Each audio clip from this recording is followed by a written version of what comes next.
This is also a night when we recognize the seniors, so I'll say a few words about each senior as well. So, starting off with the sophomores. We have Clayton Ebert. With Clayton tonight is Bill Melissa. Looks like Bill.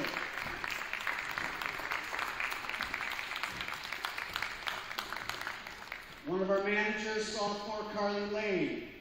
Brenda and Travis with Carly tonight.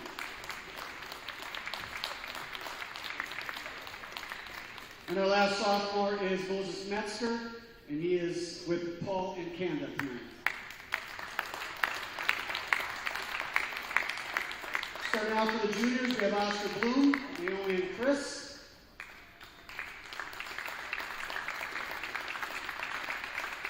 Another one of our managers, Christina Ganzior. Jill Wolf is here with Christina.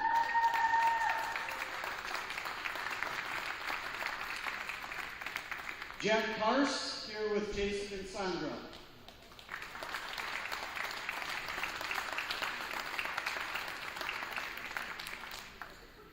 Bryson Lindvall with Jason and Nicole.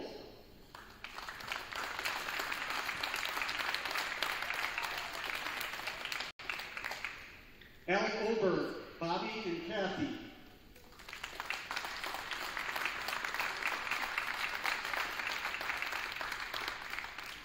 Sebby Paul, with his grandparents Dave and Janice.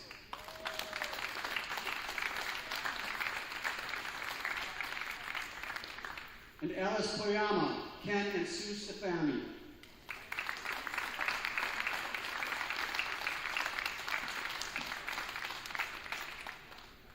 Okay, for our seniors, before introducing the parents of the seniors, I'd like to recognize each of these seniors. So let me just share a few words about each of them. Brendan Ebert is our first senior. I would describe Brendan as a quiet but very hard worker. I remember when he was a freshman, it was always amazing how quickly he learned this sport. It was mostly because of how coachable he is. You show him a move and pretty much immediately started to use it, and I always appreciate that about Brendan. Brendan's record this year is 14-8. After graduation, Brendan is planning on going to tech school to study to become a diesel mechanic. Brendan, thanks for all your dedication.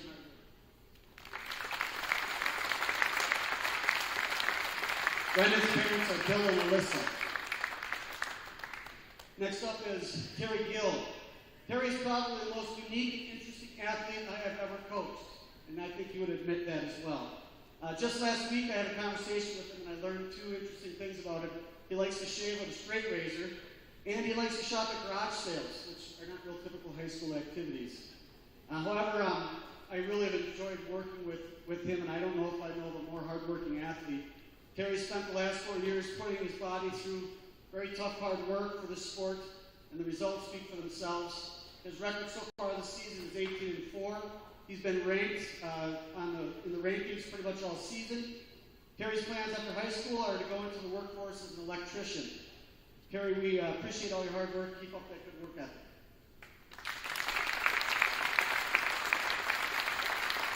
Terry's parents are Tyler and Nicole. Next up, we have Riley Lippy. Riley is only the second female wrestler in our program. What courage that takes to join a sport that's dominated by men and males. Just yesterday, Riley and I were talking about how much he improved over the past 4 years. It's been pretty awesome to see. She's a quiet, hard worker that leads by her actions and dedication.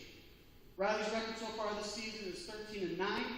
We're looking forward to her competing in the first ever all-girls sectional tournament with an opportunity to wrestle in Madison at state. Riley hopes for the futures are to become a mother and work hard raising her children. Very admirable. Riley, it's been a privilege to watch you grow as a wrestler in person. Riley's father is here tonight, Ken.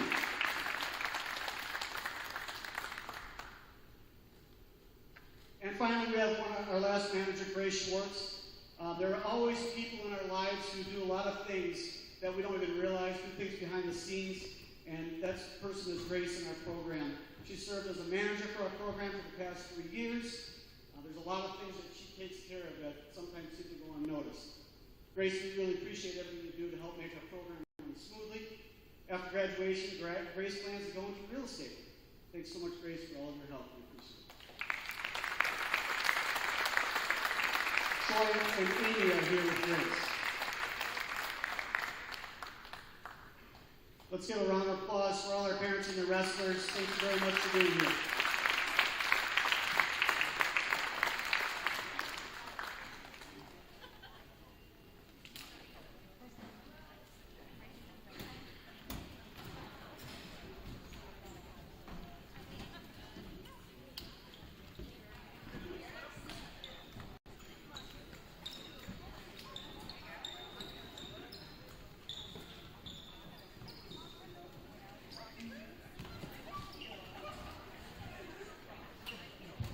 Good evening and welcome to Winnebago Lutheran Academy for tonight's Flyway Conference matchup between the Hilltoppers of St. Lawrence Seminary and your Winnebago Lutheran Academy Vikings.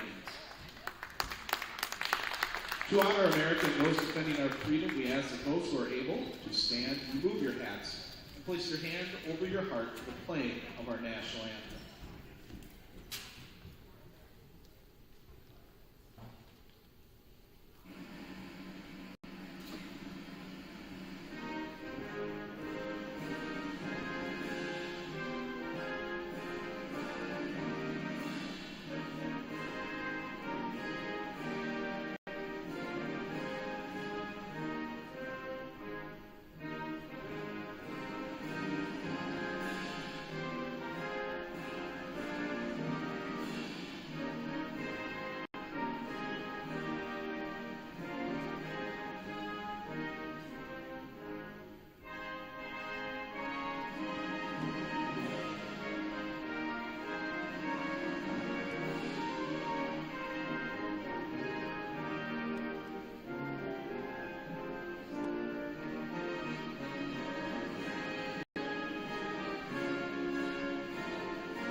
The WIA requires good sportsmanship by student athletes, coaches, and spectators in education-based interscholastic events. We request your cooperation by supporting the participants and officials in a positive manner. Profanity, racial, sexist, or ethnic comments, or other intimidating or taunting actions or chants will not be tolerated and are grounds for removal from the site of competition. Please enjoy the match in a positive manner. Our matches tonight will begin at the 138 weight class, and let's meet those wrestlers right now. Wrestling at 138 for St. Lawrence, Christian Cruz. Wrestling unopposed. At 145 for St. Lawrence, Ryan Doe. Wrestling unopposed.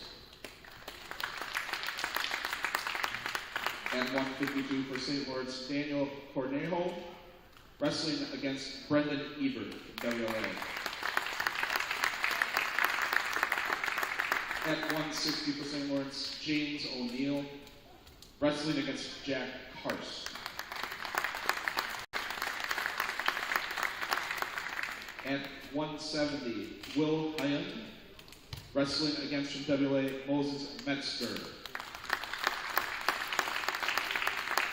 At 182 for the Hilltoppers, Ivan Savadra, wrestling against the Vikings, Terry Gill. At 195 for St. Lawrence, Jerry O'Neill, wrestling for the Vikings, Alec Oberg. At 220, Sebastian Montemayor, wrestling against Sebi Hall, WLA. And at 285 from St. Lawrence, Oscar Lazaro, wrestling against Oscar Blue.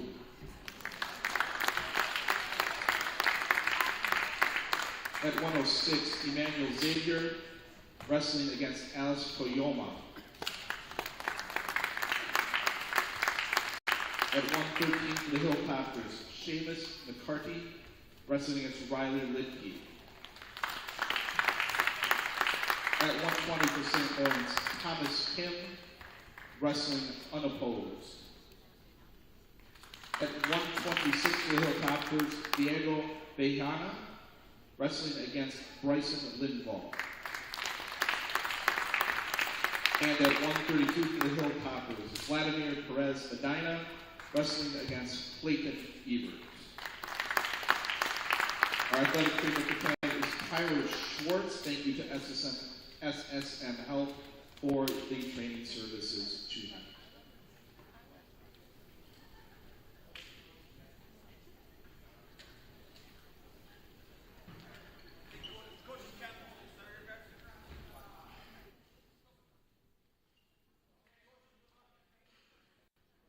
There you go, starting lineups for these two wrestling programs. St. Lawrence Seminary, the Hilltoppers here against Winnebago Lutheran Academy Vikings in a Flyway Conference duel.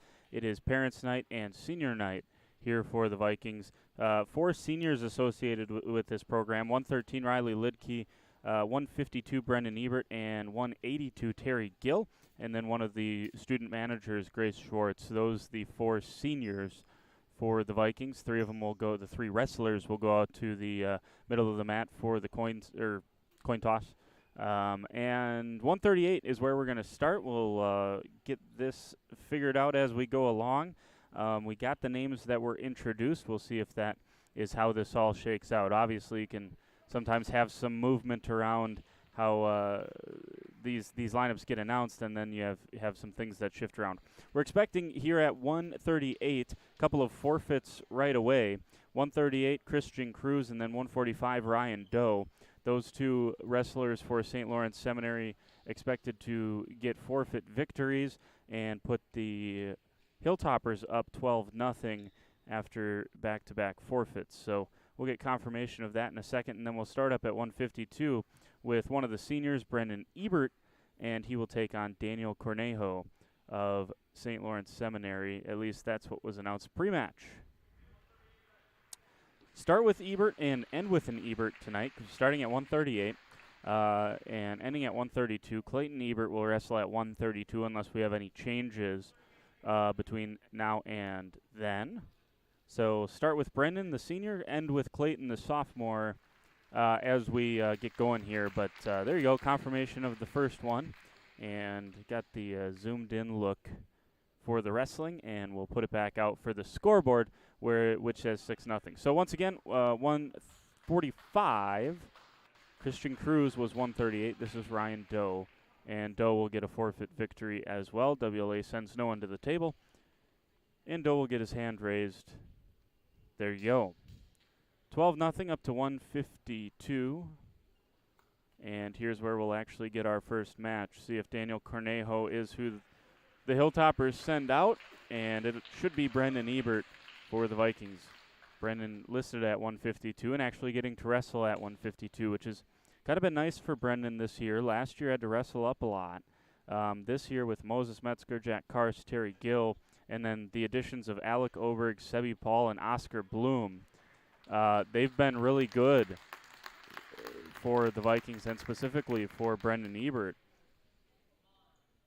because he's kind of been able to stay where he's supposed to be in terms of his weight class in wrestling. So there we go, Cornejo and Ebert. Quick single leg from Brendan, and trying to hike that leg up, maybe see if he tries to swoop in and trip Cornejo to the mat and get an early takedown. Now switches off to a big double, and there's the takedown for Brendan Ebert, and he's going to cut quickly. So 2-1 lead for Ebert, and I think the strategy here is going to be quick takedowns and then cut quickly as well, and see if he can't rack up points, get into major territory. There's another takedown there once he can clear the arm. That's 2, good, and the cut.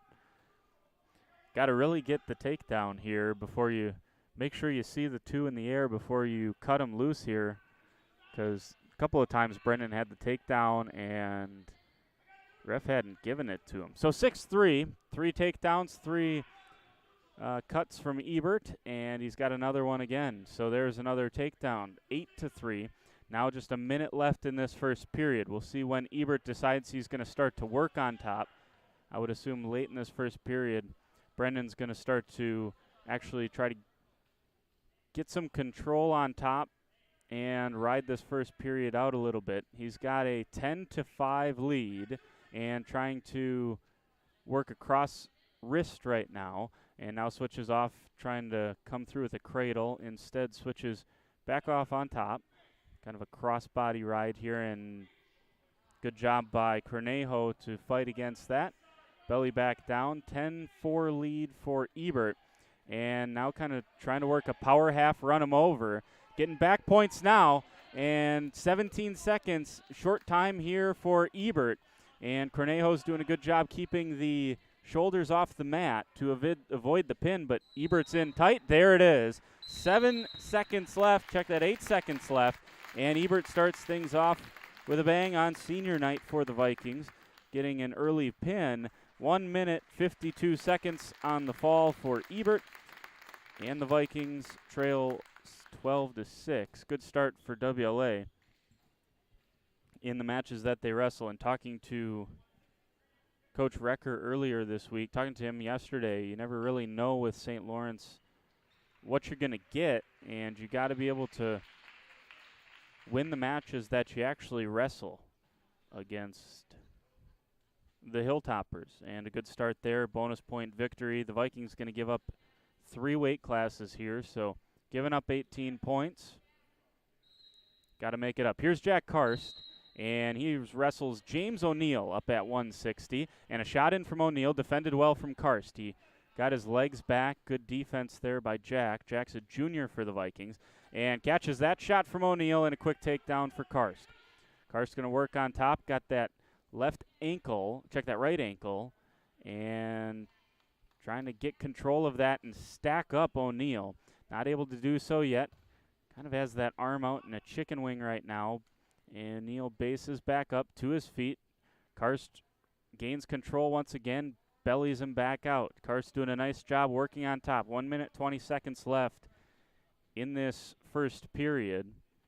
I'll give you the closer look there.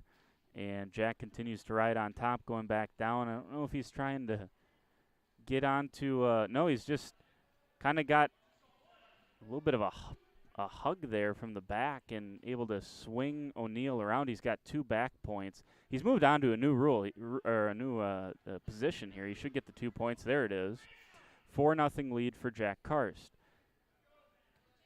So he's got that, working on the left arm and the right ankle of O'Neill. O'Neill trying to reach through and see if he can't get a reversal opportunity. Now Jack, prefer him not to cut here with just 40 seconds left. And a good job to ride O'Neill out of bounds and not cut. So no escape there. O'Neill stays down. Karst will go and resume on top. Restart there in the middle. Karst kind of losing control here. Got to be careful. But a good mat return that time from Jack Karst. And Karst now in deep. Back points have been secured chest to chest for Jack Karst. O'Neill's in trouble. 18 seconds left, doing a nice job trying to scoot off the floor. He's not going to be able to do it in time. Jack Karst ties things up at 160. That was some tough wrestling. Good job on top from Jack. 1 minute, 45 seconds on the fall for Jack Karst. And the Vikings have tied this thing up in short order. Brendan Ebert at 152, Jack Karst at 160. And we are tied at 12. Nice wrestling there from Jack. And a good job as O'Neill was trying to scoot off the far side of the mat. Jack Karst able to go chest to chest and drive those shoulders to the mat. So back-to-back falls for the Vikings after surrendering the first 2 weight classes. Now we are up at 170. And here's the first change. It's Con Wynn, a freshman. That's a tall freshman at 170 for the Hilltoppers. And Terry Gill's going to slide down. He was announced at 182. He's going to slide down to 170. And we'll see what happens here. So Terry Gill, who we were here a couple of weeks ago when the Vikings wrestled Lemira, and that was the match of the night. Terry is always a highlight reel. Here's a hip toss from Terry. We'll see if he got the fall here early. He's in deep, got the headlock, and Terry's just waiting for the slap of the mat. There it is, 29 seconds. How about that from Terry Gill at 170? The Vikings with 3 straight pins. That one just 29 seconds. Terrific job from Terry Gill. As I mentioned, one of the 3 seniors for the Vikings here tonight, and always a highlight reel. So Terry sliding down to 170 means Moses Metzger has got to come up to 182. And he will wrestle against Ivan Savidra from the Hilltoppers. So a little bit of a switch here from Coach Recker. I don't know if that was if that was to give Terry a tougher matchup. Didn't work. Terry took 29 seconds to get that pin. So 182, chance here for Moses Metzger against Ivan Savidra, another freshman for the Hilltoppers. Big single leg for Moses, switches off to a double, puts Savidra over his head. Savidra got a little too high. There's the takedown for Moses. Trying to work a quick cradle. Oh, man, he could switch off, go chest to chest there. Might have had some back points. There's the pin. He did switch it off, and 23 seconds. The fall for Moses Metzger. That was impressive from the sophomore Moses Metzger. And the Vikings have doubled up the Hilltoppers in 4 straight matches, 4 straight pins. That one just 23 seconds. Brendan Ebert, 1 minute 52 seconds on the pin, 1:45 for Jack Karst, 29 seconds for Terry Gill. And Moses Metzger says, what were you guys waiting for? 23 seconds on the fall for Moses Metzger. Up at 195, we're going to see Alec Oberg for the Vikings, one of the newcomers this year. First year wrestling. And Jerry O'Neill. Saw James at 160. Jerry O'Neill was announced pre-match at 195. Jerry, another one of the freshmen. So get things started here in the first period. And a quick takedown for Oberg. And Alex working tough on top, trying to work a power half and run him over. Now switching off to a cradle. Again, I say this is so impressive from Alec. You do not see cradles very often. Up at 195, there it is. 19 seconds for Alec Oberg on the pin. My goodness, the Vikings are wrestling with some passion here tonight. Every pin has gotten quicker and quicker and quicker. 152, 145, 29, 23, and 19 seconds on the fall. Now up at 220, Sebi Paul is going to take on Sebastian Montemayor, a sophomore for the Hilltoppers. Sebi's another one of the newcomers for the Vikings, a junior. Sebi, Alec, and Oscar, I think their football careers are going to very much, their football skills are very much going to benefit from this wrestling season. The footwork, the stamina, the grit, I think all of that is what you want in the trenches, and these are 3 big pieces on the offensive and defensive lines for the Vikings respectively. Big single for Sebi. Got to be careful as he was caught a little bit there by Montemayor, but Sebi's got Montemayor in trouble. He is got some issues, does Sebastian Montemayor. And Sebi Paul trying to go chest to chest. He's got a pretty good grip there, trying to work the power half. I think he's going to get 3 back points. There they are. And Montemayor tries to sit out and get back to his feet. He's built up a base. Now got his arms in on Sebi's right leg. And Sebi back on, heavy hands on the back of the head of Montemayor with a 5-0 lead in the first period. Vikings lead at 30-12 on the team score. 5 straight pins for the Vikings, and a quick start here from Paul working a crossface. And just heard Coach Recker say, let's work a half here.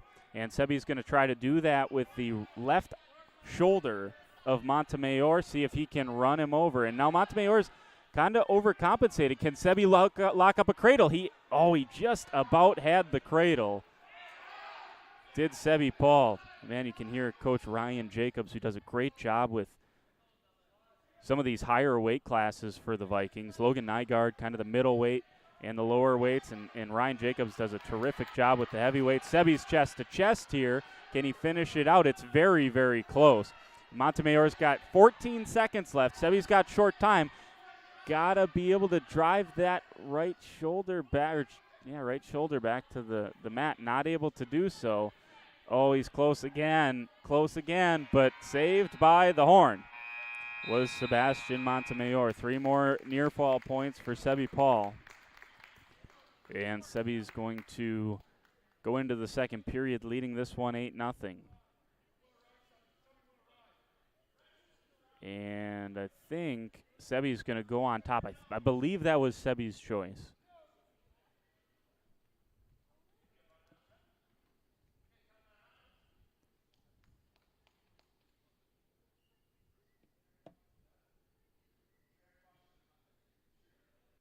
To answer a viewer question, I think those are the fastest back-to-back pins I've ever seen. 29 seconds and then 23 seconds. Ridiculous. And then 19 seconds. Oh, Seby's got to be careful. He went for the cradle, and there's a reversal.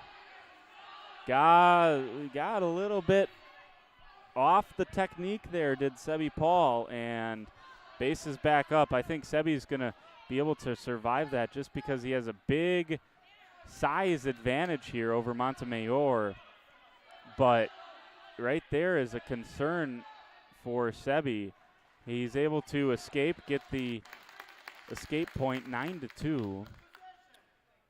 But I think that's maybe a concern as we head towards postseason, is every now and again it's just a slip in concentration at some point in the match, and that's something you learn throughout your wrestling career. And obviously Seby, being a newcomer, is still learning that, but something that you got to be wary of, because when you wrestle a good wrestler, right there, shot, and just his length and athleticism was able to get Seby back in on a shot, able to drive Montemayor to the ground, to the mat, but was a little off balance again.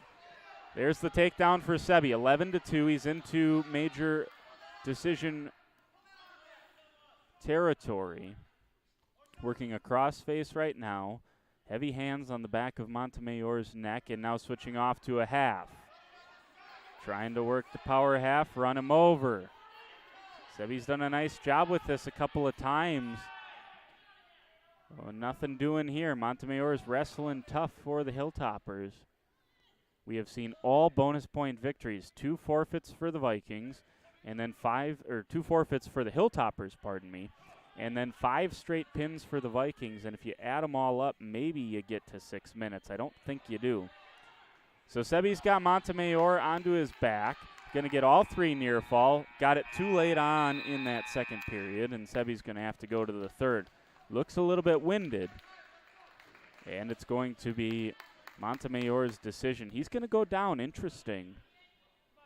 Wonder if they thought his best offense might come off of some misjudged.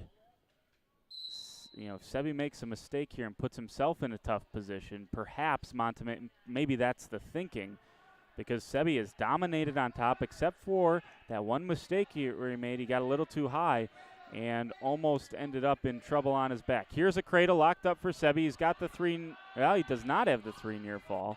He's got 2 near fall. 15-2. Seby's 1 more near fall away. Okay, so this is going to end it. It's either going to be a tech fall or a fall. He's chest to chest. There's the pin.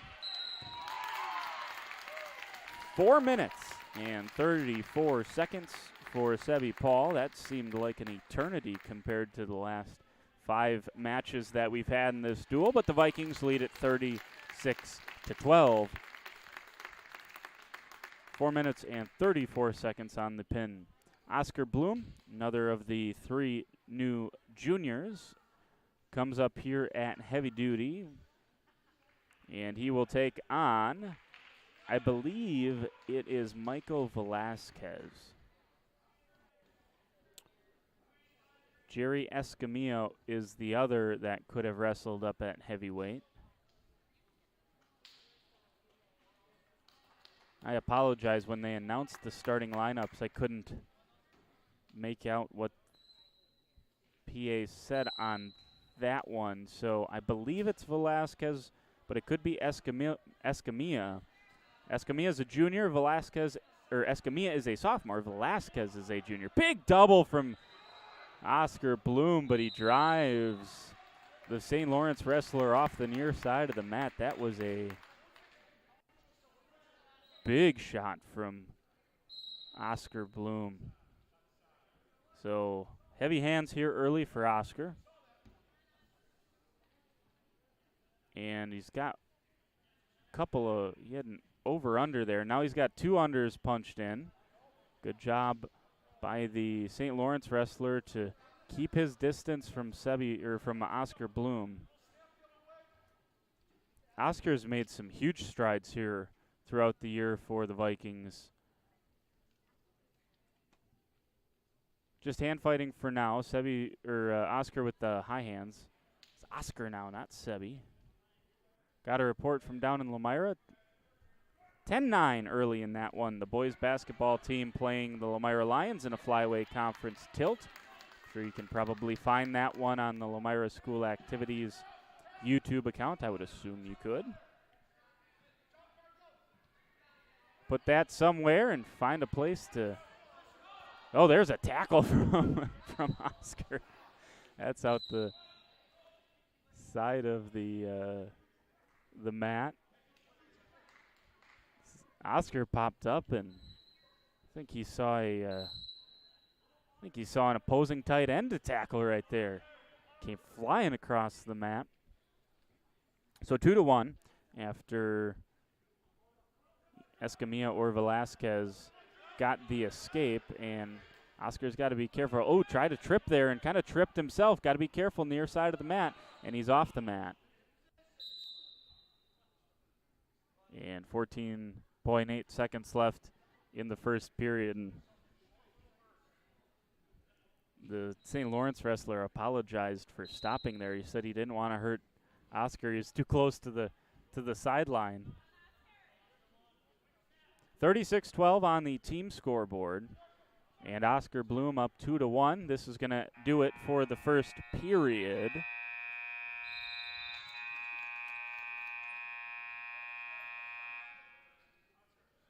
So for back-to-back matches, we're going to get into the second period.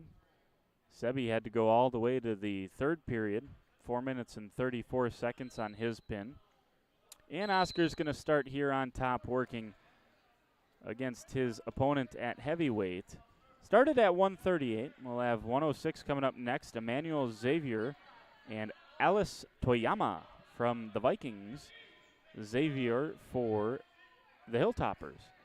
And Oscar was trying to work a power half there and now switched back to a couple of unders. We'll see if he can.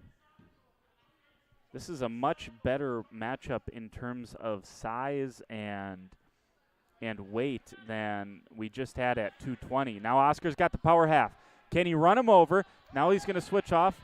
Almost looked like he was trying to hook up a cradle. 1 minute, 15 seconds left. Plenty of time to work here in this second period. Oscar started on top, and now he's got the St. Lawrence wrestler on his back. There it is. You bet. Done. Oscar Bloom, that was a nice job. He almost lost it. Perhaps against a wrestler with a little bit more speed and agility, Oscar would have been in trouble there, but he picks up the fall.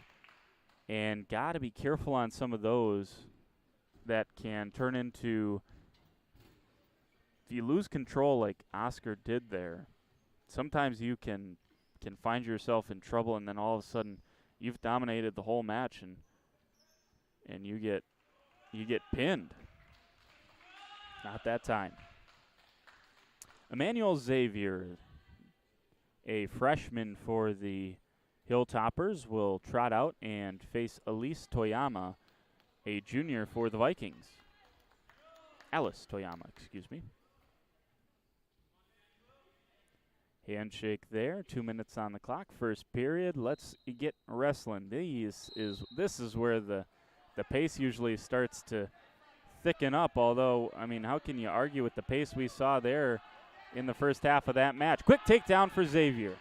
He's got 2. And quick power half and a quick pin. That is tied for the quickest pin we have seen tonight. 19 seconds. A very nice job from Emmanuel Xavier.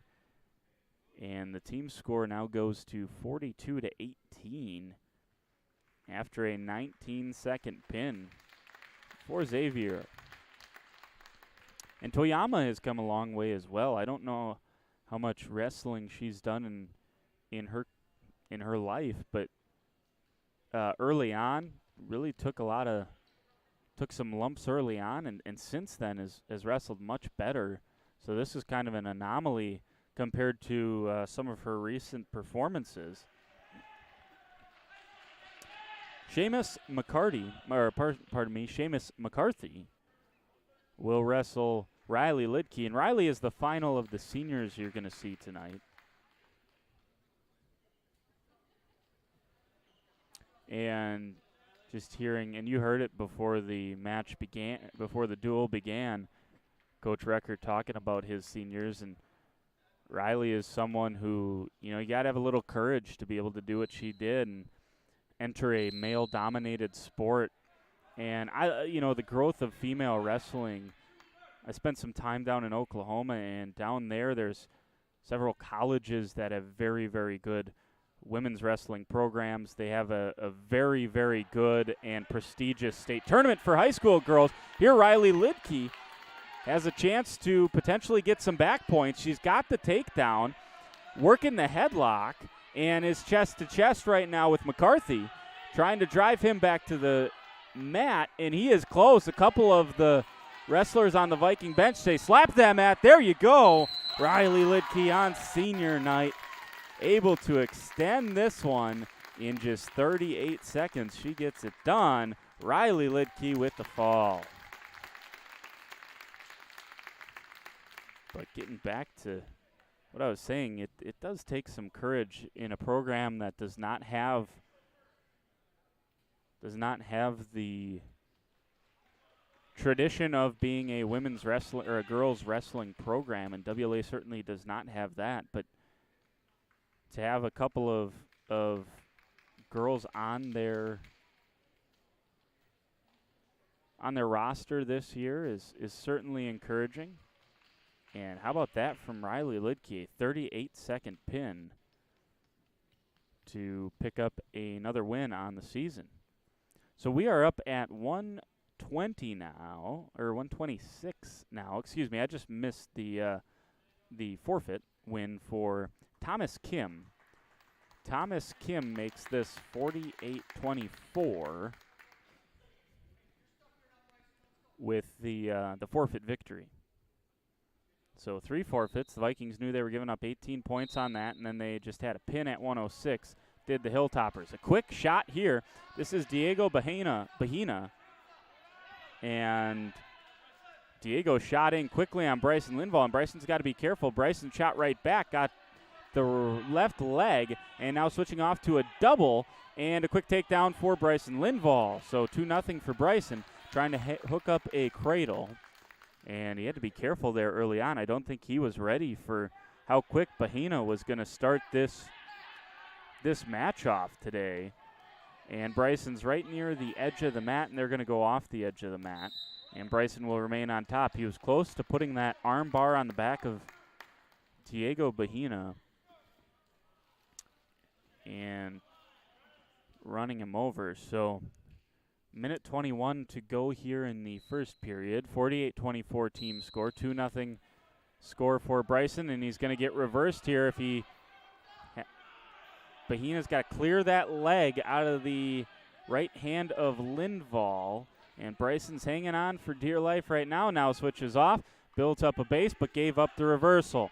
So Bahina ties things up at 2, and Bryson builds back to a base. He's got to be careful, though. As he stood up, Bahina was trying to lock up a cradle. Bryson with the reversal. So 2 reversals here in the second half of this first period. Reversal granted right then. Bahina still had control of Bryson's ankle, so Once Bryson cleared that, he got the points, 4-2. Now he's going to try to hook up a front headlock here and spin Bahina over. Also got a cradle now. Switched off to a cradle. Bahina's in trouble with 25 seconds left. He's squirming around trying to keep those shoulders off, but he's going to put himself into a fall here. And a good finish from Bryson Linval. 1 minute, 40 seconds on the pin for the Vikings. So it is 54-24 on the scoreboard. Very nicely done at 126 from Bryson Linval. So let's finish this matchup, shall we? We go up to 132, where we will see Clayton Ebert, and he will take on Vladimir Perez Medina. Vladimir Perez Medina against Clayton Ebert. Brendan Ebert got this night off. Started with a bang for the Vikings with a pin in 1 minute and 52 seconds. We'll go through the whole list of the scoring once this match finishes up. But we're going to finish out here with Clayton Ebert, the sophomore. And I think everything that Coach Recker said about Brendan Ebert, you could probably extrapolate back to Clayton Ebert as well. Headgear lost already here for Perez Medina as Ebert tries to work a front headlock, crawl around and get his first takedown. Medina, though, is in on a single leg shot. Hiking it up, tries to trip Clayton Ebert, and Clayton does a nice job to keep his balance and keep those legs back. Clayton's almost got a cradle hooked up. Now he does have it hooked up, and a nice job from Perez Medina to get his head out of there. I wonder if his headgear was still on, if he would have been would have been able to get out of that cradle as easily as he was, because he was just able to pop the head out and continue moving. I think he might have been in trouble there.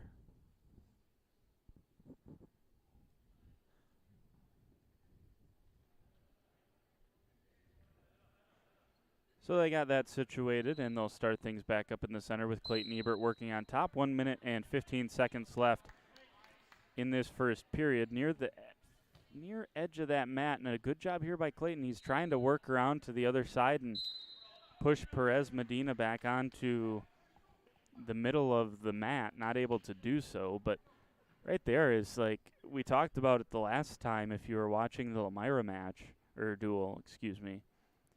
Just talking about how far Clayton Ebert has come.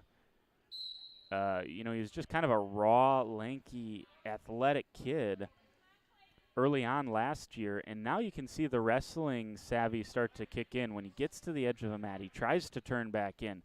Right there is another good example, able to turn Perez Medina back towards the center of the mat. And now he can continue to work on top, trying to work on that right side of Perez Medina. Got the right ankle, almost stacked him up. Good job from Perez Medina, to fly through that one. Clayton switched off to a power half. He's given up some weight here. You can certainly tell that Perez Medina is a 132-pounder. Clayton Ebert, by trade, is a 126-pounder. And Clayton is doing a nice job on top. A lot of times when you're wrestling up, you got to hope that you can catch someone in a spot. And I think they're going to get Perez Medina a point here, as Clayton was whistled for a potentially dangerous situation. Yep.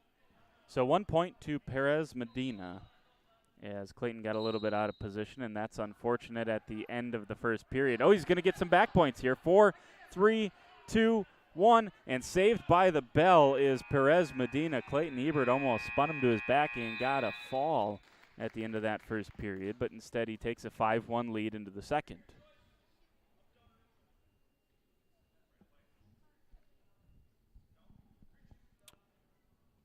Clayton's choice, and he goes down.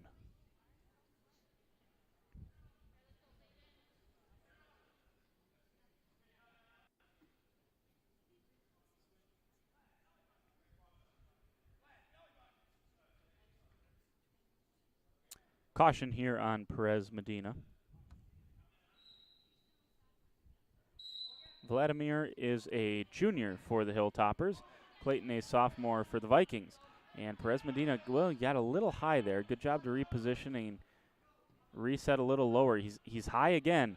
If Clayton can pull up here and could even flip him over, but instead he just bases back up, gets to his feet, turns back in, gets control here, and there is a reversal. Well done, Clayton Ebert, and he leads at 7-1.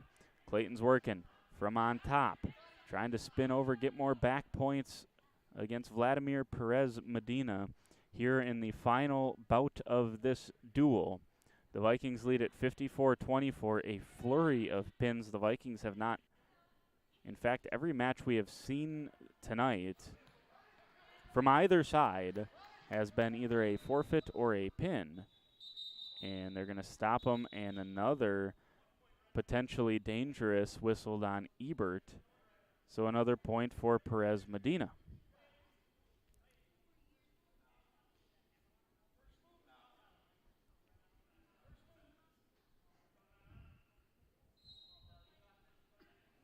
Get them started back up in the center of the floor. And Ebert, you can hear Coach Nygaard there on the bench saying, try to turn him. And that's what Ebert is trying to do, switching off now, trying to work a power half. But a good job. Perez Medina just is all effort there on the bottom and very difficult to get spun over to his back, as Ebert is finding out here tonight. Here in the second period, Ebert leads 7-2. Needs a couple of more near fall points to get into major territory. Got a little high there. Got to be careful as they come to the near side of the mat with a 7-2 lead. 17 seconds left in the second period. Will be interesting to see what Perez Medina decides to do. He gets the choice in the last period. 8 seconds. 5 seconds. There's the pin for Clayton Ebert. Just short of 4 minutes, 3 minutes and 56 seconds on the pin for Ebert. And that closes out a 60-24 win for the Vikings. Well done, Clayton Ebert, at the end of that match to secure a fall victory for the Vikings. And every match we saw here tonight, we had 3 forfeits. Everything else here tonight was a pin in this Flyway Conference duel between St. Lawrence Seminary and WLA. Started at 138. That's where Christian Cruz picked up a forfeit victory. That made the team score 6-0. Ryan Doe at 145 also got a forfeit victory, so it was 12-0 after that. Up at 152, that's where the fun got started if you're a WLA fan. Brendan Ebert picked up a 1 minute and 52-second pin, cut that lead in half, 12-6 team score. Jack Karst was at 160. He got a pin in 1 minute and 45 seconds. That tied things up at 12. Up at 170, Terry Gill wrestled for the Vikings, and he got a 29-second pin. Up at 170 did Terry. That made the team score 18-12. Then wrestling up a couple of weight classes, Moses Metzger got a 23-second fall, 24-12 on the team score. Alec Oberg had the quickest match tied for the quickest match of the night with a 19-second pin. He did that up at 195, 30-12 team score. It was 36-12 after Sebi Paul got a pin in the third period. 4 minutes and 34 seconds into that match, he got the pin at heavyweight. Oscar Bloom got the pin. 2 minutes and 58 seconds, 42-12 team score. At 106, the Vikings lost their only match that was wrestled tonight, as Emmanuel Xavier was able to pin Alice Toyama in 19 seconds. That made the team score 42-18. Riley Lidke wrestled up at 113, the final senior of the night, 38 seconds. She got the pin over Seamus McCarthy and made the team score 48-18. There was another forfeit at 120. That was Thomas Kim, who got that forfeit victory for the Hilltoppers. Then up at 120, Bryson Linval pinned Diego Bahina in 1 minute and 40 seconds. That made the team score 54-24, and then closed out with the match you just saw. Clayton Ebert with a 3 minute and 56 second fall, 60-24, your final score between the Vikings and the Hilltoppers. Once again, it was senior night. Grace Schwartz, Terry Gill, Brendan Ebert, and Riley Lidke. All of the seniors that wrestled won, and all of them took care of business with a fall. All the wrestlers tonight that won took care of business with a fall. So a very entertaining match from a Vikings standpoint. They get the runaway victory, 60-24. Jordan King saying so long. Thanks for joining us. Tomorrow night, girls basketball here on WLA-TV. The Vikings take on the Mayville Cardinals in a Flyway conference matchup. Hope you'll join us tomorrow night, 7:20 tip here on WLA-TV. Good night.